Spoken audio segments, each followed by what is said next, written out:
Roman Reigns वो superstar है जिसे विंस मैकमैन ने नेक्स्ट जॉन सीना बनाने को देखा, जो जॉन सीना की तरह कभी हील टर्न नहीं करेगा। 2013 वो टाइम जब उस टैग टीम में एक अच्छे टैग टीम के लिए जाने जाते थे।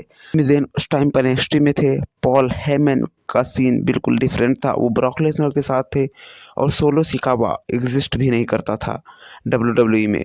किसने सोचा था कि ये सारे लोग मिलकर एक फ्रैक्शन बनाएंगे जो कि आगे जाकर डोमिनेट करेगी डब्ल्यूडब्ल्यूई को। गाइस, आज हम वेलकम करते हैं आपको bloodline episode 1 a tribal chief war. यहाँ पर हम ब्लडलाइन के पूरे एपिसोड को कवर करने वाले हैं शुरू से लेकर एंड तक।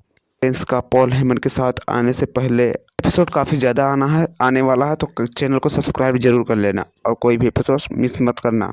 बात शुरू होती है जब रोमन रेंस कैंसर को बीट करके आते हैं और उनको दोबारा से टैक्स किया जाता है बेबी फेस बनाने का। ये चीज़ सफल नहीं हुई। कोविड के बाद एक लंबे ब्रेक के बाद समर स्लैम में रिटर्न करके ये नहीं जो हमें अभी तक दिखाया गया था, क्योंकि ये बंदा अब तक प्योर बेबी फेस था, लेकिन समर स्लैम के रिटर्न के बाद फिन और ब्रॉन स्ट्रोमैन को धो रहा था। और फिर नेक्स्ट स्मैकडाउन बैक स्टेज के सेगमेंट दिखाया जाता है जहां पर रोमन रेंस से हटकर सीन जाता है, तो उनके बगल हमको पॉल हेमन दिखाई देते हैं। सेगमेंट पूरी ब्लडलाइन स्टोरी का स्टोरी पिलर बना। एक का शो चल रहा था। ग्राफिक में हमको दिखाया गया था कि रोमन रेंस मैच में होने वाले हैं, लेकिन रोमन रेंस का एटीट्यूड ये है कि मैच आ चुका है, चल रहा है, लेकिन रोमन रेंस मैच में नहीं है। फिंड और ब्रॉन स्ट्रोमैन रिंग में लड़ रहे हैं और बीच मैच में रोमन रेंस की एंट्री होती है और सामने ही उन्होंने कॉन्ट्रैक्ट को साइन किया और उसके बाद उस मैच में एंट्री ली। एंड हमको पहले से ही पता था कि इस डिफरेंट कैरेक्टर के साथ रोमन रेंस आए हैं तो कोई चांस नहीं बनता कि वो मैच हारेंगे। और वो डेट है पे बैक 2020 की, जब इस हिस्टोरिक रोमन रेंस के रेन की शुरुआत होती है। रोमन के पास अगर आज डब्ल्यूडब्ल्यू चैंपियंस है और रीजन है क्रूशियल मोमेंट में जब रोमन रेंस का बिगेस्ट चैप्टर ओपन होता है।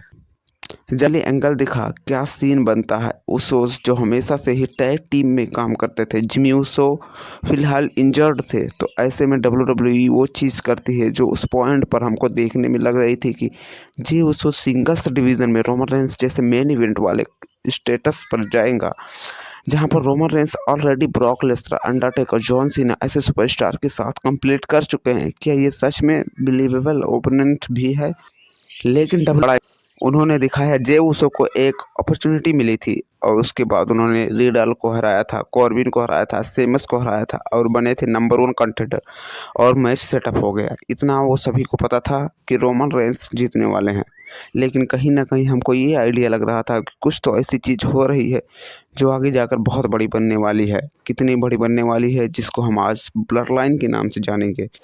जो फैमिली एंगल आया रोमन रेंस की स्टोरी में, किस तरह से जे उसो आके उनको चैलेंज करते हैं और वो इमोशन हुआ और वो चीज़ स्पेशल बन पाई।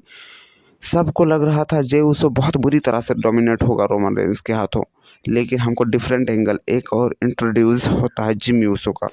और मोमेंट ये हुआ वहाँ पर जो फेमस स्पोर्ट्स में रहता है टॉवल थ्रो करना, उसकी वजह से जे उसो हारे। और ये जे उसो की वो हार नहीं सामने बावजूद रोमन रेंस के, और ये जे उसो के कैरेक्टर के लिए बहुत बड़ा जंप था कि तुम एक मैच सामने रोमन रेंस से हारे हो और किस तरह से हारे हो, ये इम्पोर्टेंट है। उस टाइम पे हमको ये लग रहा था कि रोमन रेंस स्टोरी लाइन में सिर्फ एक बैड गाय है, लेकिन इस मैच के ख़त्म होने के बाद क्योंकि उन्होंने बोला कि जे उसो तुम मेरा भाई है, चल तुझे मौका मिलेगा, उस टाइम पे हमको लग रहा था कि भाईचारा ऑन टॉप पर है।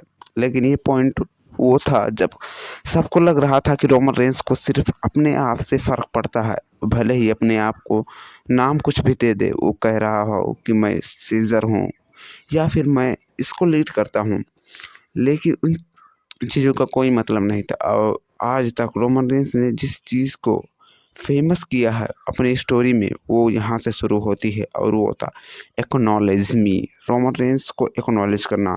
क्योंकि इसके बाद जब सबको लग रहा था कि जे उसो तो सिर्फ एक पीपीवी तक ही मैच दे सकता है, जिस तरह से फिनिश डाला और ये ब्रिलियंट आइडिया के साथ डब्ल्यूडब्ल्यू वापस आई।